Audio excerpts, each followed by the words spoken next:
Ketemu lagi di channel Jendela Cirebon, jendela informasi dan aspirasi Wong Cirebon.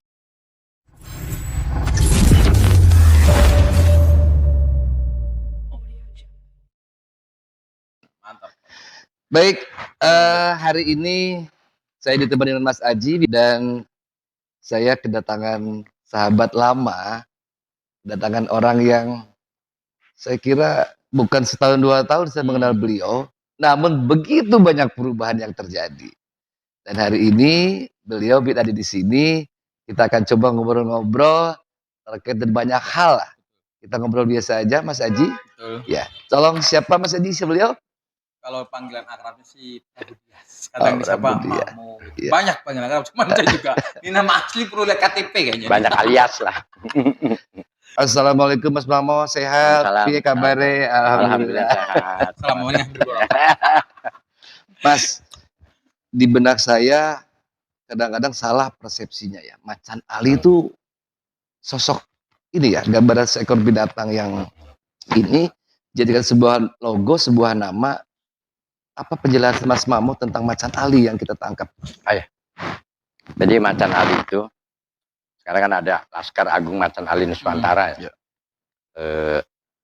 Laskar Macan Ali itu bukan ormas, bukan OKP, bukan LSM, tapi sebuah komunitas perkumpulan yang mengacu pada sejarah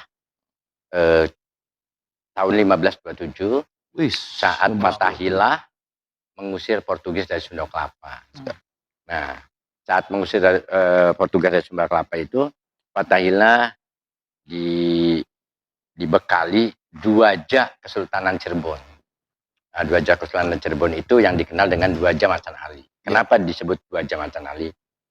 Konon dari beberapa kitab naskah Wangsakerta, ada Purwaka Caruban Nagari, Negara Kertabumi yang masih ada di keraton itu, bahwa pada abad ke-6 Sayyidina Ali datang ke wilayah Cirebon dan sekitarnya membawa Dwaja tersebut. Nah, Dwaja tersebut terbuat dari kain waring, jadi seperti goni. Oh. Ya. Dan posisinya sekarang itu ada di Museum Leiden Belanda. Saya pernah ke sana saat dengan Bapak Wakil Presiden. Di sana dirawat dan di apa namanya, betul-betul dijaga. Di sebuah museum yang tidak sembarangan orang untuk memegang kacanya aja nggak bisa. Nah, di dalam Dwaja Macan Ali itu terdapat kaligrafi. Ya. Kaligrafi kalimat thayyibah. Kalimat syahadat dalam bentuk macan. Ya. Kaligrafi macan, jadi bukan macan dalam wujud, tapi macan dengan matanya dua, menengok. Dari situlah kita menamai Dwaja itu Dwaja Macan Ali. Oh, berarti Macan Ali itu bukan cerita hari ini, kemarin, tahun kemarin, berarti sudah lama, tahun 1527 begitu lama banget. Dan sekarang mencoba mengenalkan, menghidupkan kembali sejarah tersebut.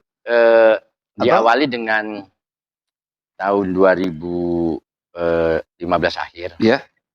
Kami melihat bahwa buat saya negara krisis kepercayaan terhadap kepemimpinan, krisis terhadap budaya, adat, tradisi, sopan santun gitu. Akhirnya saya berupaya untuk membangkitkan kembali. Jadi bukan membentuk atau membuat, tapi membangkitkan kembali. Sudah ada sebelumnya. Karena sudah ada sebelumnya, yaitu tanggal 2 Oktober 2016. Pastinya kami seizin dengan pemerintah pusat ya, dengan Pak Presiden, Pak Jokowi, Panglima TNI, Pak Gatot waktu itu. Sehingga ketika kirap pertama itu 2 Oktober 2011, hadir Ketua DPR RI. Mewakili Panglima TNI itu Laksamana Karmasutra.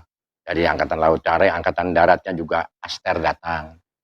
Angkatan Udaranya juga komplit semua. Dan itulah diawali dengan Kebangkitan Macan Ali yang mempunyai visi misi menjaga kedaulatan NKRI. Ada sambungannya nih Mas. Yeah. Yang berbineka tunggal ika dan Pancasila. Jadi ideologi apapun termasuk khilafah lah, syariah lah, apalagi komunis, itu nggak bisa. Yang kedua adalah menjaga marwah leluhur. Apa sih marwah leluhur tuh? Ada yang simpel aja, adat, tradisi dan budaya. Ya. Budaya santun, budaya menghormati, budaya membangun, macam-macam. Itu masuk tuh di situ. Makanya Macan Ali tidak boleh tuh Mas berdemo seperti organisasi yang lain, karena kita tidak punya plafon yang begitu. Ya. Tapi merupakan suatu keguyuban, makanya banyak padepokan, pencaksilat, buhun lah, kemudian komunitas tradisional itu bergabung dengan Macan Ali sampai sekarang. Gitu Mas. Gini Mas sekelumit Macan Ali mungkin teman tahu sekarang seperti apa Macan. Jadi bukan melahirkan Macan Ali, menghidupkan kembali Macan Ali. Membangkitkan kembali Oktober 2 Oktober 2016. 2016. Sudah hampir 7 tahun. Iya. 7 tahun ya. Ini yang menarik di Macan Ali kan saya kira ini bukan cuma skup lokal berarti bicara Nusantara. Dunia. Dunia. Mas, yang pesan oleh kami Macan Ali itu adalah awalnya saya pikir ormas atau apapun ceritanya, tapi tadi dijelaskan bukan. Yang menarik di Macan Ali buat saya adalah tadi terang begitu menghargainya kebinekaan, keragaman yang ada, dan ini konsep apa yang ingin didapat sama Macan Ali dengan konsep ini, apa yang harus kita sampaikan, bergerak ke arah kemana gitu loh Mas. Oke. Ya. Jadi saya melihat bahwa Indonesia sekarang atau Nusantara yang sekarang, bukan Nuswantara. Kalau Nuswantara kan sampai ke Campa ya. Ini Nusantara itu Indonesia. Indonesia terdiri dari 16.000 pulau, ratusan mungkin ribuan suku-suku, dengan bahasa yang berbeda dan agama yang berbeda di Indonesia. Kalau ini tidak dikemas sedemikian mungkin, Indonesia ini rawan sekali perang saudara. Contoh di Timur Tengah, satu negara, satu suku, satu agama saja saling perang kayak Suriah dan lain-lain. Nah, kami melihat ada sekelompok-kelompok orang yang intoleran, intoleran dan anarkis lah, ya kan. Itu saya merasa khawatir Mas Yudi, Mas Haji. Ini bahaya apabila diterapkan di Indonesia. Makanya kami membangkitkan kembali itu untuk menunjukkan bahwa kami inilah Nusantara. Yang bergerak satu adalah menjaga toleransi. Toleransi segalanya, toleransi budaya, toleransi agama dan lain-lain. Terus dari mana mengacunya? Kan gitu Mas. Tiba-tiba muncul itu. Begini ceritanya. Pada abad ke-13, Laksamana Cheng Ho mendarat di Muara Jati. Muara Jati itu bukan yang pelabuhan sekarang, tapi yang di Bondet sana ya, Muara Jati. Lebih ke utara ya? Ya.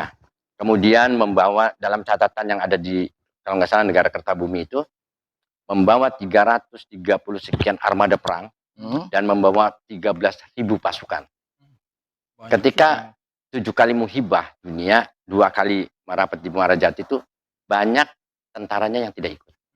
Kemudian mendirikan vihara atau kelenteng yang tertua, seperti Jamblang, Pleret, Wolasase. 80 tahun kemudian, Cirebon jadi buminya para wali, pusat pengembangan Islam. Bukan hanya Cirebon Jawa Barat, tapi sampai ke Pantai Gading, Afrika, oleh para wali. Dan buminya para wali, pusatnya Islam. Tapi umat di luar Islam atau non-Muslim itu tidak pernah disentuh. Tempat ibadahnya tidak pernah dirusak atau dibakar. Semuanya dirangkul. Amanat itu, amanat para wali itulah yang kami ambil.